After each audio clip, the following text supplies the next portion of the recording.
Have a new product that the retail world should know about? Nominations are open for CSP's 2024 Retailer's Choice Best New Products Contest. Eligible to products launched between March 2023 and March 2024. Submissions close May 31st. Winners will be announced during the next show this October. Don't wait. Submit today via the link in our show notes. Ahold Delhaize's delivery strategy paid off in the first quarter. The store convenience store will cease operations at the end of July under Team Schierl Co. And New York Governor Kathy Hochul recently visited Bolla Market with a plan to help curb retail theft. Welcome to Retail Daily, your quick look at the top news from Supermarket News and CSP Daily News. I'm CSP Senior Editor Hannah Hammond. And I'm Supermarket News Editor Tim Engelbarger.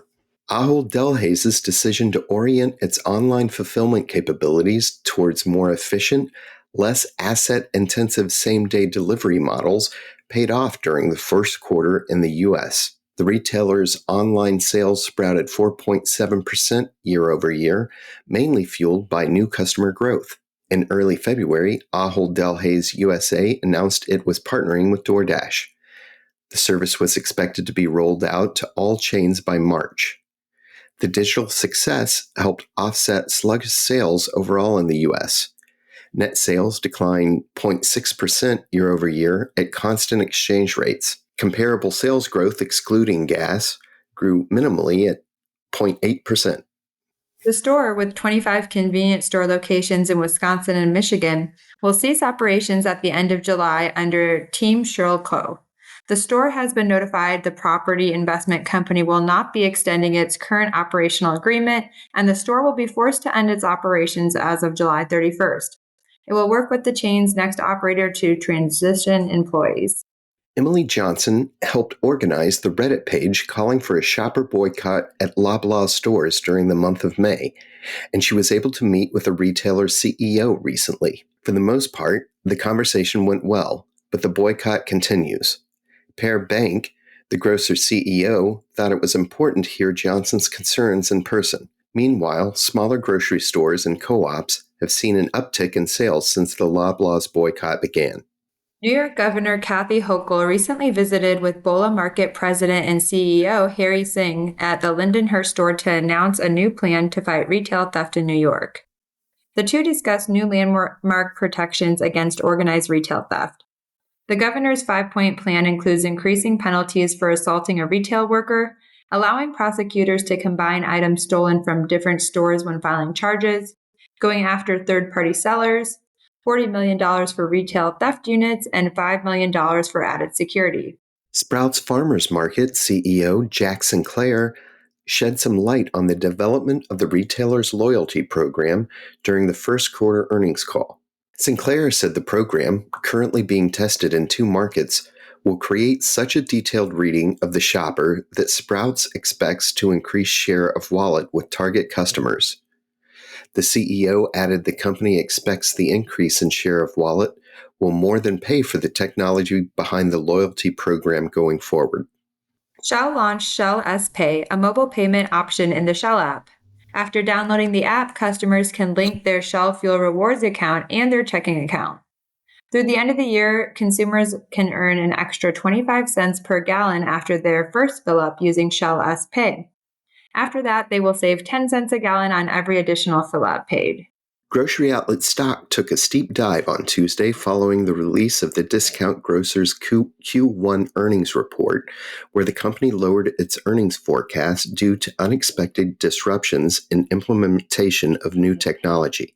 Stock in the company dropped in value from $25.98 per share prior to the release of the report to $20.16 per share by mid-morning on Wednesday, a decline of more than 22%.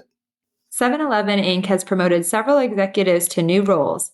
The company has named Jamie Horvath as Director of Private Brand Product Management, Commercialization, and Emerging Brands, Kia Hashiminejad as Operations Director for Property Products Excellence, Justin Huffman as Director of Sourcing, and Dan Keefe as Director of the Enterprise Project Management Office. Sales of dispensed beverages in 2024 are gaining share on packaged beverages after consumer behavior due to the COVID-19 pandemic spurred a shift that benefited the latter. Don Burke of Management Science Associates shared this information at CSP's 2024 Cold Vault Forum this week in Schaumburg, Illinois.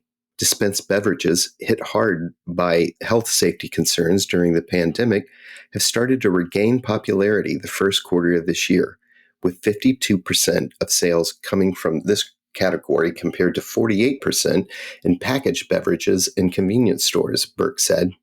For the parent company of convenience retailer GPM Investments, reported on Tuesday net loss for first quarter 2024 was $0.6 million compared to $2.5 million for the prior year quarter.